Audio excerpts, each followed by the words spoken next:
Hi investors, welcome to SOIC.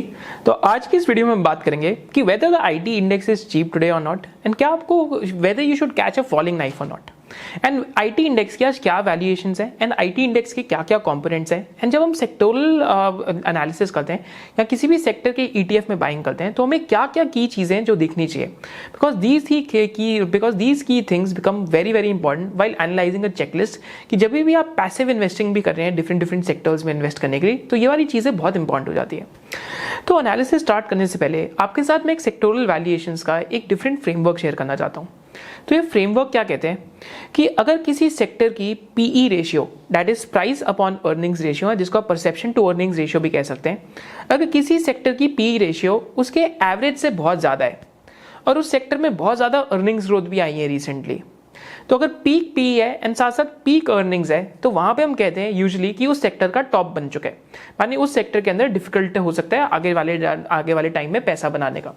तो जैसे 2017 और 18 में हुआ था कि जो एनबीएफसी सेक्टर है, इसके अंदर पीक पी या पीक प्राइस टू बुक हो गई थी सारी एनबीएफसीज की। जैसे एग्जांपल देता हूँ, डीएचएफएल हो गया, ईडलवाइज हो गया, आईएफएल हो गया, पिरामल हो गया। तो ये एनबीएफसीज की पहले प्राइस टू बुक 1 टाइम्स होती थी, बट इन सारी एनबीएफसीज की प्राइस टू बुक 4 टाइम्स या 3 टाइम्स चले गई। एंड साथ साथ ये जो एनबीएफसीज हैं, they were making 25 to 30% earnings growth, माने लोन बुक भी 25-30% से एक्सपैंड हो रही थी एंड अर्निंग्स ग्रोथ भी इतनी आ रही थी।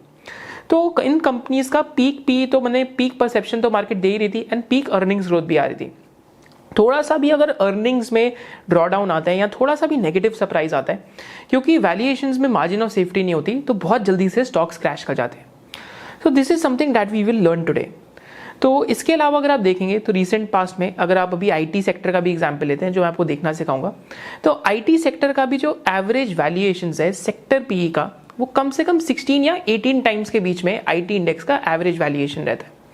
बट आफ्टर कोविड ये जो पी रेशियो था आईटी इंडेक्स का ऑलमोस्ट 27 to 28 टाइम्स पे चला गया, एंड अर्निंग्स ग्रोथ जो 7-8% की आ रही थी वो एक्सेलरेट हो गई 12 to 13% की हो गई। साथ साथ ये कंपनीज बहुत सारा शेयर बाय बैक करती हैं और डिविडेंड्स भी देती हैं, तो उससे क्या होता है कि शेयर होल्डर्स के लिए जो इंडेक्स लेवल पे रिटर्न है वो 15-16% बैठ जाता है। तो we will try to identify this. Second type of investing जब हम करते हैं सेक्टर लेवल में, जब हम निफ्टी बी या बीज खरीदते हैं, आईटी बीज लेते हैं, बैंक बीज लेते हैं, तो सेकंड टाइप पे क्या रहता है कि वैल्यूएशंस लो है या वैल्यूएशंस आज मॉडरेट है, माने अगर एवरेज पी पूरे सेक्टर की 20 टाइम्स की है, तो आज वो पूरा सेक्टर 17 या 18 की पी पे या 20 टाइम्स की पी पे ही है, बट उस सेक्टर में अर्निंग्स ग्रोथ बड़ी स्ट्रांग आ रही है, तो वहां पे हम कहते हैं हो सकता है रिस्क रिवॉर्ड हमारे फेवर में हो, जैसा निफ्टी बैंक में थोड़े टाइम पहले था, पीएसयू बैंक बीज में ऐसा बहुत था। फिर थर्ड टाइप की सेक्टोरल इन्वेस्टिंग हम कैसे करते हैं, जहां पे पी रेशियो एकदम रॉक बॉटम पे हो और अर्निंग्स भी रॉक बॉटम पे हो। तो इसका classic example PSU bank ETF है, जो रिसेंटली हुआ था कि पीएसयू बैंक ईटीएफ का price to book historic low levels पे था एंड अर्निंग्स ग्रोथ आनी जस्ट स्टार्ट ही हो रही थी। अर्निंग्स भी एकदम बॉटम पे थी, प्राइस टू बुक भी एकदम हिस्टोरिकल लो लेवल पे था। जैसे ही अर्निंग्स ग्रोथ आनी स्टार्ट हुई, अगेन वहां पीएसयू बैंक ईटीएफ के अंदर ही बहुत पैसा बन गया। तो सेक्टोरल लेवल के लिए हमारे पास ये एक एनालिसिस है कि आपको क्या देखना है कि अगर बहुत हाई पी और बहुत ज्यादा हाई वैल्यूएशंस है, बहुत ज्यादा हाई अर्निंग्स ग्रोथ है ये सेक्टर के अंदर, तो हो सकता है उस सेक्टर से आपको थोड़ा दूर रहना चाहिए, because that will be the most popular sector at that point of time. Second क्या होता है कि रीजनेबल वैल्यूएशंस बट उसकी अर्निंग्स ग्रोथ आज भी स्ट्रांग आ रही है, तो वहां पे हो सकता है कि रिस्क रिवॉर्ड हमारे लिए फेवरेबल हो। थर्ड क्या होता है कि दोनों ही वैल्यूएशंस प्राइस टू अर्निंग्स या प्राइस टू बुक पे आज रॉक बॉटम पे as compare to long term average, and earnings growth भी आज रॉक बॉटम पे। तो जब दोनों ही बढ़ती हैं तो बहुत ज्यादा पैसा बन जाता है ऐसे सेक्टर्स में। तो ये तो हमारा सेक्टोरल एनालिसिस या फिर जब हम सेक्टर्स में पैसिव इन्वेस्टिंग करते हैं उसका फ्रेमवर्क है। पर आज हम किस सेक्टर की बात करेंगे, आईटी सेक्टर की, एंड आईटी सेक्टर में हम जानेंगे इस टाइम पे क्या चल रहा है, how you as an investor should view it, whether you should catch the falling knife or not, and आपको क्या देखना चाहिए किसी भी सेक्टर का एनालिसिस करने से पहले, किसी भी सेक्टर का पैसिव इंडेक्स खरीदना है। Before starting the video do smash the like button and also subscribe to the channel, and इस वीडियो को देखने के बाद जो आपकी की लर्निंग्स होंगी वो भी आप मेरे को कमेंट सेक्शन में जरूर बताना।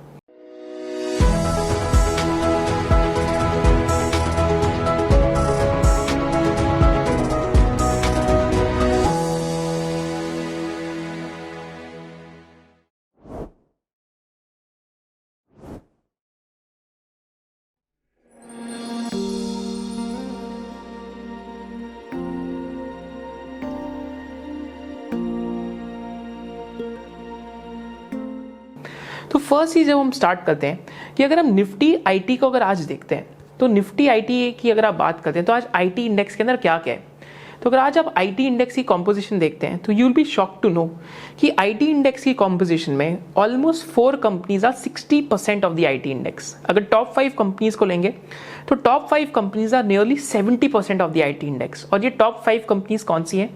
इन्फोसिस का 26.54% वेटेज है आईटी इंडेक्स में, टीसीएस का 26.33% है, विप्रो का 9.02% है, टेक महिंद्रा का 8.91% है और एचसीएल टेक्नोलॉजीज का 9.21% है।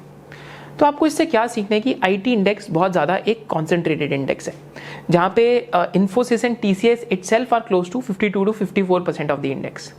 और आपको सेकंड चीज़ क्या याद रखनी है कि these are not so fast growing companies, these are mature businesses. माने अगर आप टीसीएस के ग्रोथ रेट्स देखते हैं तो 10-15% से ऊपर ग्रोथ रेट्स नहीं होंगे। इन्फोसिस के ग्रोथ रेट्स देखते हैं तो 10-12% से ऊपर नहीं होंगे। सिमिलरली एचसीएल टेक महिंद्रा के भी आप ग्रोथ रेट देखें तो सिमिलर होंगे, एंड विप्रो के ग्रोथ रेट देखेंगे तो एक्चुअली वो तो सिंगल डिजिट ही है। तो ये चीज़ आपको याद रखनी है। अब इसके साथ साथ मैं आपको ये सिखाता हूँ कि ये किसी भी सेक्टोरल ईटीएफ या फिर किसी भी सेक्टर में इन्वेस्ट करने के लिए आप देख रहे हैं तो आपको उसकी वैल्यूएशंस को कैसे देखना चाहिए, अर्निंग्स को कैसे देखना चाहिए, और हमें क्या लगता है कि आईटी सेक्टर में इस टाइम पे क्या हो रहा है। तो अगर आप ये वेबसाइट देखेंगे तो इस वेबसाइट का नाम है niftyindices.com। तो niftyindices.com पे आप किसी भी सेक्टर की जो वैल्यूएशंस है उसको आप ढूंढ सकते हैं। आपको सिंपली यहाँ क्या करना है कि सिलेक्ट में जाके आपको यहाँ पे क्या करना है कि सिलेक्ट में जाके you can go and select the IT index, and IT index में आप पहले इक्विटी सिलेक्ट करके फिर अगर आप इंडेक्स के अंदर जाके यहाँ पे देखेंगे तो you can select the IT index, and IT index की आप पूरी जो वैल्यूएशंस की हिस्ट्री है आप उसको यहाँ से डाउनलोड कर सकते हैं। आप जो अपना ईयर है उसको भी सिलेक्ट कर सकते हैं। अगर ईयर 2000 से चाहिए तो सिंस 2000 यहाँ एक्चुअली 1990 से डेटा भी अवेलेबल है। Price to earnings ratio, price to book ratio and EPS of IT sector आपको यहाँ से मिल जाएगी। तो यही डेटा हमने आपके लिए यहाँ पे डाउनलोड करा है, एंड इस डेटा में कुछ बहुत प्रोफाउंड इनसाइट्स हैं। So this data will help you a lot.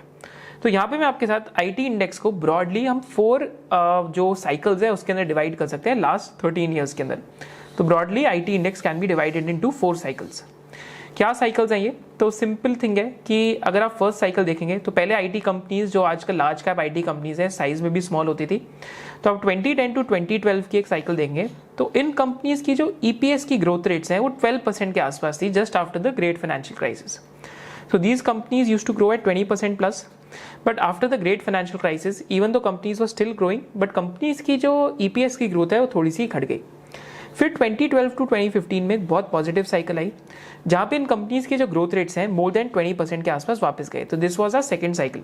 तो 2012 से लेके 2015 तक अगर आप यहाँ पे असेस करते हैं तो अर्निंग्स पर शेयर आईटी इंडेक्स की, अगर पूरे आईटी इंडेक्स का अगर आप उस टाइम पे देखेंगे प्राइस तो 6548 था, जो 2015 के अंदर ऑलमोस्ट डबल होके 12,000 तक आ गया। एंड जो अर्निंग्स पर शेयर थी या earnings per unit of index, माने अगर निफ्टी आईटी इंडेक्स के एक यूनिट की क्या अर्निंग्स थी 312 से 553 तक आ गई। तो यहाँ पे तो बहुत ज़्यादा अमेजिंग ग्रोथ आई, बट उसके बाद क्या हुआ कि एक बहुत बड़ा स्लो डाउन स्टार्ट हुआ 2015 टू 2018 में। तो H1B वीज़ा का जो इशू है 2015 टू 18 में उसके अगेंस्ट बहुत नॉइज स्टार्ट हुआ। फिर बहुत नॉइज क्या स्टार्ट हुआ कि the world is moving to cloud, तो आईटी कंपनीज का इसके अंदर क्या रोल है। फिर एक नॉइज स्टार्ट हुआ कि ऑटोमेशन हो रही है, बाकी जो कंट्रीज हैं वहाँ पे भी आईटी कंपनीज इमर्ज कर रही हैं। These are mature businesses and यहाँ पे अब जो कंपेटिटिव एडवांटेज है वो खत्म हो चुकी है। तो 2015 टू 18 में आईटी इंडेक्स का जो अर्निंग CAGR था वो सिर्फ 6.59% के आसपास था। So this was also part of the cycle जब अर्निंग्स ग्रोथ बहुत ज़्यादा स्लो हो गई थी इंडेक्स की।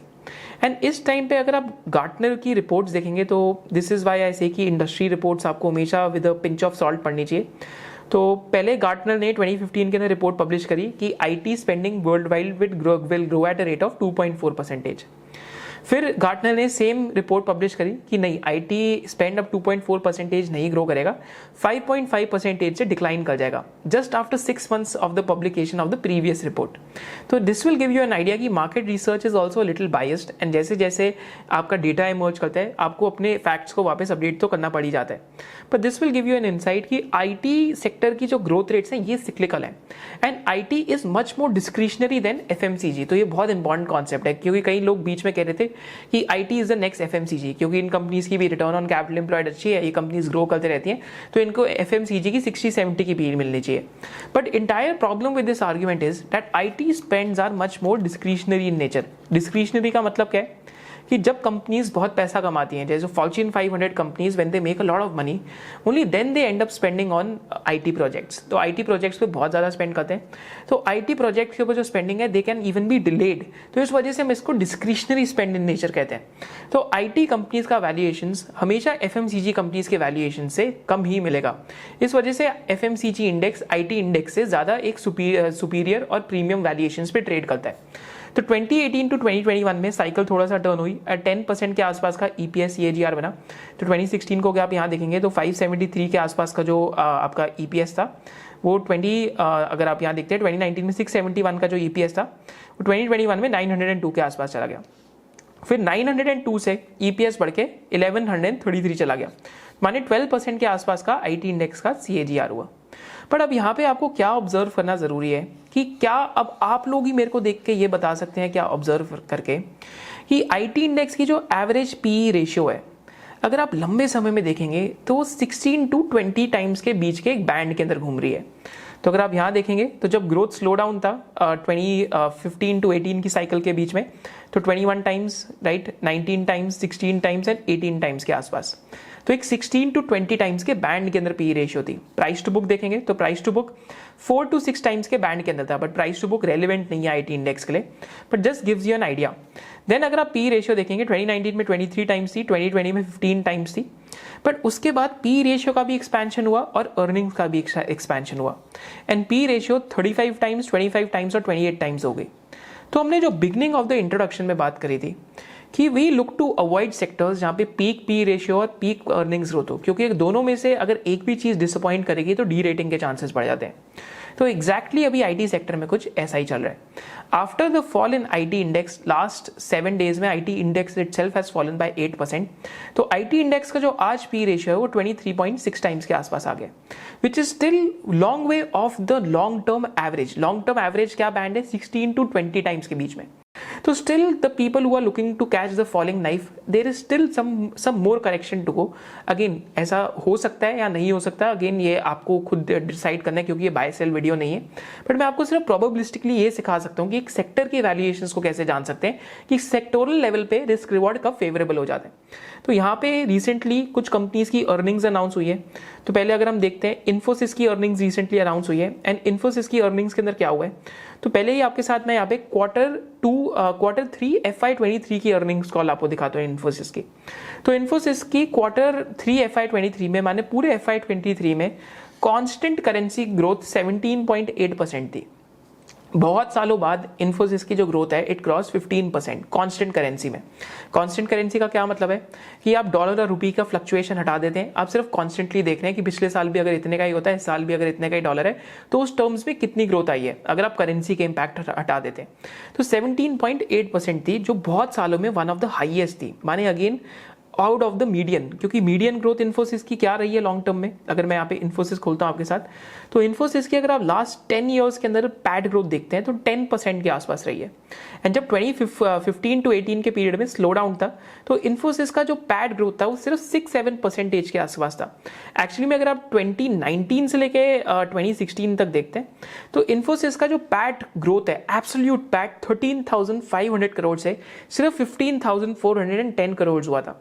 माने एब्सोल्यूट पैट में 15 टू 16% की ग्रोथ थी और CAGR तो आप सोच ही सकते हैं 5-6% के आसपास हो गया, उससे भी कम होएगा। But this gives you an idea कि long term growth rates of Infosys अगर आप 10 ईयर्स में देखते हैं तो हैज बीन 10% CAGR। तो लास्ट 1-2 ईयर्स में क्या हुआ, इन्फोसिस की जो कांस्टेंट करेंसी ग्रोथ थी that went above 10% which is the long term growth rates. क्योंकि इन्फोसिस और TCS अब इतने बड़े हो चुके हैं कि they are the sector themselves, क्योंकि वो मार्केट शेयर भी ग्रैब कर रहे हैं। तो अगर वर्ल्ड वाइड IT इंडस्ट्री 4-5% पे ग्रो करती है, अगर आप लार्जेस्ट प्लेयर्स बनते जा रहे हैं वर्ल्ड में, तो आप अगर मार्केट से डबल भी ग्रो कर रहे हैं तो आपका ग्रोथ रेट फिर भी 10% से ऊपर नहीं हो सकता। पर लास्ट ईयर तो क्या हुआ, ग्रोथ रेट्स एक्चुअली 17% के आसपास चले गए। पर रिसेंटली इन्फोसिस का जब क्वार्टर 4 FY23 का रिजल्ट अनाउंस हुआ तो इन्फोसिस का यहाँ पे जो ग्रोथ रेट्स हैं, तो इन्फोसिस की जो ग्रोथ रेट्स हैं they also fail. And Infosys की जो ग्रोथ की न्यू गाइडेंस है, न्यू गाइडेंस इन्फोसिस की क्या बताती है Q4 FY23 की। सो न्यू गाइडेंस इज कि इन्फोसिस का जो कांस्टेंट करेंसी गाइडेंस है that is 4 to 7% for FY24, कि FY24 में जो हमारी ग्रोथ आएगी वो 4 to 7% होगी कांस्टेंट करेंसी में। इसको ही हम कहते हैं फाइनेंस की दुनिया में बैक टू एवरेज या बैक टू मीन, कि आप वापस अपने पुराने ग्रोथ रेट पे चले गए। अगर आप एक साल में 17% ग्रो कर रहे हैं और अगले साल में अगर आप 7% ग्रो कर रहे हैं, तो अगेन आपका क्या आएगा कि वापस जो CAGR ग्रोथ है वो 10 या 9% के आसपास ही आ जाएगा। So this means you are going back to average, जो आपके लॉन्ग टर्म ग्रोथ रेट से। This is nothing out of the blue, this is something जो फाइनेंस की दुनिया में बार बार होता ही है कि आप बैक टू एवरेज आ गए। तो इन्फोसिस के केस में यही हो रहा है इस टाइम पे, बैक टू एवरेज आ गए। एंड इन्फोसिस के केस में आप देखेंगे तो अर्निंग्स की अपग्रेड और डाउनग्रेड की साइकिल होती है। तो ब्रोकर्स जब अर्निंग्स को अपग्रेड कर रहे होते हैं तो earnings are coming in better than the estimates, माने वॉल स्ट्रीट के एस्टिमेट या दलाल स्ट्रीट के एस्टिमेट से जब अर्निंग्स बेटर आ रही होती है, वो एक स्वीट स्पॉट होता है जब स्टॉक की री रेटिंग चालू हो जाती है। अगर वैल्यूएशंस चीप है और आपके किसी भी स्टॉक की अगर री रेटिंग की अगर या फिर अगर अर्निंग्स की अपग्रेड होने लग जाए, that is a sweet spot to be in. आपके टेक्निकल्स भी बताएंगे आपको कि यहाँ पे प्राइस वॉल्यूम एक्शन हो रहा है, पी रेशियो भी वहाँ पे कम होगी एंड वहाँ पे अर्निंग्स ग्रोथ भी फास्ट आ रही होगी। तो एक वर्चुअस साइकिल बन जाती है, low valuations, earning surprises and high earnings growth, तो which leads to higher valuation, earnings doing good and you making solid returns. पर आईटी इंडेक्स इस टाइम पे विशियस लूप के अंदर है, high valuations to start with, slowing earnings growth and earnings downgrade, माने उल्टा चल रहा है इस टाइम पे। तो इस पूरे प्रोसेस को प्ले आउट करने में it takes n number of months and n number of years. तो फॉलिंग नाइफ वाला जो कॉन्सेप्ट है, एक रिटेल इन्वेस्टर को has to let these things form a base first. पहले इनको बेस बनाने दीजिए, माने ये जो वॉलिटिलिटी हो रही है इस टाइम पे, इस वॉलिटिलिटी को निकलने दीजिए, बायर्स एंड सेलर्स को एग्जॉस्ट होने दीजिए। जब यहाँ पे कंसोलिडेशन स्टार्ट हो जाए टेक्निकल चार्ट्स पे, that is the point of time तब आप जाके इनको रीअसेस करें, जब ये लॉन्ग टर्म पी रेशियो पे आ जाए या लॉन्ग टर्म पी रेशियो से नीचे चले जाए।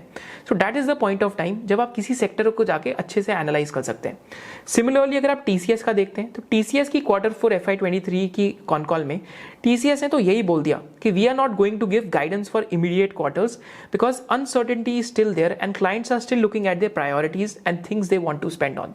तो माने क्योंकि बैंकिंग का क्राइसिस हुआ यूएस में, यूएस एंड यूरोप में रिसेशन की बात हो रही है, रिसेशनरी इवेंट्स हैं, क्योंकि लास्ट 2 years में कंपनीज ने आईटी एक्सपेंडिचर बहुत करा है। So both the companies are talking about lower growth and TCS तो इस टाइम पे गाइडेंस ही नहीं दे रहा है इस टाइम पे अर्निंग्स की। इन्फोसिस के केस में अगर आप ऑर्डरली बुकिंग्स देखेंगे so even those have fallen from $3.2 billion a quarter in Q3 FY23 to $2.2 billion in Q4 FY23. So again almost a fall of 30-40% quarter on quarter. This gives you an idea कि IT spends all over the world slow हो रहे हैं इस time पे। Similarly अगर आप यहाँ पे एक और कॉन्सेप्ट देखते हैं कि एक और क्या चीज़ हुई है कि जो फ्रेशर्स की हायरिंग हुई है, जो फ्रेशर्स की हायरिंग करी गई है, तो फ्रेशर्स को भी to join the company that has been put on hold, कि अभी आप कंपनी को ज्वाइन मत कीजिए। तो हायरिंग भी इस साल उतनी नहीं होगी जितनी लास्ट ईयर हुई थी एंड लास्ट 2 years में हुई थी। एंड ये आप कैसे जान सकते हैं, तो companies like quest Corp, company like team lease, अगर आप इनकी कॉमेंट्री सुनेंगे तो ये आपको एक बहुत अच्छा इंसाइट देंगे कि IT सर्विसेज के अंदर क्या चल रहा है, because these are their largest customers. तो TeamLease and Quess Corp दोनों ही बता रहे हैं इस टाइम पे कि IT सर्विसेज के अंदर स्लो डाउन है एंड IT सर्विसेज की जो हायरिंग है इंजीनियर्स की जो लास्ट 2 years में थी, हो सकता है वो अगले 2 साल भी उतनी ना हो पाए। So again back to average, back to mean चले गए हैं कि अगर आपने 4 लाख इंजीनियर्स हायर करें या 3.5 लाख इंजीनियर्स हायर करें, तो क्वेस्ट इज प्रेडिक्टिंग कि 1.5 to 1.8 लाख इंजीनियर्स हायर होंगे FY24 में।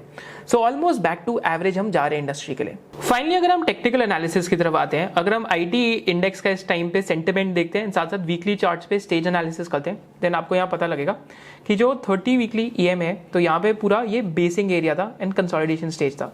देन यहाँ पे आपका स्टेज 2 मार्कअप स्टार्ट हुआ। अगर आप ये पूरा पीरियड देख सकते हैं, स्टेज 2 का मार्कअप पीरियड था। फिर बेसिकली कि आपका जो IT इंडेक्स है it was doing well and इस पीरियड में बिटवीन 2022 के अर्ली पार्ट में you might have seen a lot of IT stocks ended up becoming multibaggers. काफ़ी सारे IT स्टॉक्स मल्टीबैगर बन गए थे क्योंकि index itself actually went from a bottom of 10,500 to a peak of 42,000। तुम्हारे index itself Covid loss से 4 bagger हो चुका था टॉप पे। इस वजह से आपने देखा होगा टाटा एलेक्सी, KPIT, फिर एक साइंट हो गया, like a lot of these companies ended up becoming 5 to 10 beggars type. But now what has happened, इसकी यहाँ पे इसको हम कहते हैं स्टेज 3 टॉप, राइट। तो यहाँ पे इसको हम स्टेज 3 टर्म दे सकते हैं जब इंडेक्स कंसोलिडेट होने लग गया एंड जैसी exponential moving average it started shaping downwards. तो this entire phase is known as, what is this known as, stage 4। That is the stage of distribution and markdown. अगर आप यहाँ देखेंगे तो ऑल्सो अगर आप इस कैंडल पे देखते हैं, so there was actually a gap down. So this is a simple stage analysis and currently हमने बात करी कि PE wise still the sector is not cheap enough and earnings यहाँ पे और भी ज़्यादा स्लो डाउन हो सकती है। तो Infosys and TCS I remember, Infosys 13 की पी पे ट्रेड करता था 2014 to 17 में, जब ग्रोथ रेट्स 5 to 7% थे। TCS use to trade at a P ratio of 16 to 17 times. Infosys आज भी ट्रेलिंग 12 मंथ पे 21 की पी पे, वैसे TCS आज भी 27 की पी पे। If we go through a similar phase, then index level पे you can get an idea what can happen। तो 2015 to 18 वाले फेज में देखते हैं तो इंडेक्स लेवल पे क्या हुआ था आईटी पे। तो आपके सामने आपको यहाँ फेज दिखेगा कि इंडेक्स लेवल में 2015 में आईटी इंडेक्स था 12,883 का एंड 2018 के अंदर 11,803 का था इंडेक्स। तो एक्चुअली में इंडेक्स का 3 इयर्स के लिए जीरो रिटर्न था ऑलमोस्ट, अगर आप इंडेक्स लेवल पे देखते हैं। तो this is the importance of technical analysis कि आप सिर्फ साइडवेज पैटर्न है, डाउनवर्ड्स पैटर्न या अपवर्ड्स ट्रेंड है, आप वो जान सकते हैं। एंड इस टाइम पे ट्रेंड क्या है, downwards. It is very very visible to the naked eye कि डाउनवर्ड्स ट्रेंड है एंड एक्सपोनेंशियल मूविंग एवरेज के नीचे जा चुका है इस टाइम पे IT sector. So this was with the analysis of the IT index, and also let me know in the comment section below कि आपको इससे क्या क्या learnings milli. So just before going forward, if a retail investor conquers these 3 W's, तो actually investing won't be that difficult to you। 3 W's क्या है जो एक रिटेल इन्वेस्टर को कॉन्कर करने चाहिए? That is when to buy, when to sell and when to pyramid up. These are the 3 W's which are really really important for a retail investors। These 3 W's are covered in the SOIC membership in the level 4, जहाँ पे हम आपको यही सिखाएंगे when to buy, when to sell and when to average।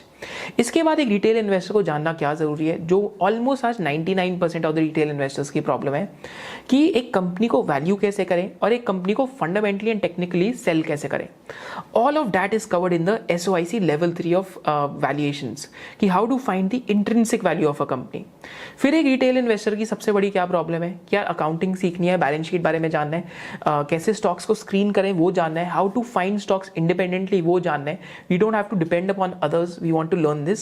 So both these things are covered in level 5, जहाँ पे हम we'll teach you how to filter stocks, and level 2 where we'll be teaching you how the language of accounting or the language of business, that is cash flows, balance sheets, forensic analysis and income statement works। And finally level 1 में हम आपको ये पढ़ाएंगे कि basics of stock markets क्या है, खुद का financial plan कैसे कर सकते हैं। So all these courses are included in one SOIC membership because we believe कि buying, selling and averaging, company analysis, how to find stocks, sectoral analysis and अपना खुद का financial plan करना, these things deserve dedicated time। इस वजह से हमने ये सारी चीजें वन SOIC मेंबरशिप में डाली है। And for those who are watching this video, you can use SOIC bonus 10 to sign up for the SOIC membership, and this will give you a 10% off। This is purely meant for those who are watching this video। Now with this, I'll also introduce you कि हम 29th and 30th April को we are doing a offline workshop in Delhi। If you are interested in attending that workshop, so it will be a 12-hour workshop। and इस workshop में we will take you एकदम scratch से कि fundamental analysis क्या होता है, when to buy, when to sell, when to pyramid, sectoral analysis क्या होता है, how to find different stocks, what are different metrics and tools which are available to us। So this will be a offline workshop which will be done in Delhi, and more details are there in the description below। and साथ साथ this will be done in Delhi in the area of Chanakyapuri. And साथ साथ ये एक offline session होगा जहाँ पे question and answers का भी आपको एक पूरा अपॉर्चुनिटी मिलेगा। And this is a very small size batch that we are doing, so that those whosoever is coming over there आपको एकदम कंप्लीट अटेंशन मिल पाए। With this, we'll go towards the conclusion of the video। So in conclusion, I would like to say कि हमने इस video के अंदर क्या क्या सीखा। पहली चीज हमने सीखी कि क्या क्या कॉम्बिनेशंस होते हैं PE और अर्निंग्स ग्रोथ के, कि कब एक सेक्टर चीप होता है और कब एक सेक्टर को महंगा कहा जाता है। Second thing that we learn कि हमने जो निफ्टी IT है या जो IT इंडेक्स है उसके हमने कॉन्स्टिट्यूएंट्स देखे कि IT इंडेक्स में क्या क्या है। उसके बाद फिर हमने IT इंडेक्स के अंदर ये देखा कि IT इंडेक्स की आज PE रेशियो कितनी है, कि पीक के आसपास है या फिर बॉटम के आसपास है। और IT इंडेक्स की हमने अर्निंग्स ग्रोथ देखी कि पीक के आसपास है या बॉटम के आसपास है। Third thing that we learn कि हम किसी भी सेक्टर का एनालिसिस अब खुद भी ऐसे कर सकते हैं। तो इसके साथ साथ हमें को ये जरूर बताइए कि अगले सेक्टर का एनालिसिस आप कौन सा चाहेंगे, कि हम ब्रॉड एक पैसिव इन्वेस्टर के लिए उसका ओवरव्यू लें कि वो कौन सा सेक्टर होना चाहिए, whether it should be pharmaceuticals या chemical sector, banking sector, PSU banks, automobile sector या फिर कैपिटल गुड्स, या फिर अगर निफ्टी मेटल की बात करें तो निफ्टी मेटल का भी एग्जाम्पल ले सकते हैं। तो अगले सेक्टोरल एनालिसिस हमारा सिमिलर टू दिस वीडियो कौन सा होना चाहिए, do let us know in the comment section below. And hopefully आपको इस वीडियो से कोई ना कोई नई चीज जरूर सीखने को मिली हो। Thank you so much for joining us. Hope to see you in the next video of SOIC and do not forget to like and subscribe to the channel because हम आपके लिए ऐसी informative videos और भी बनाते रहेंगे. Thank you so much once again. जय हिंद.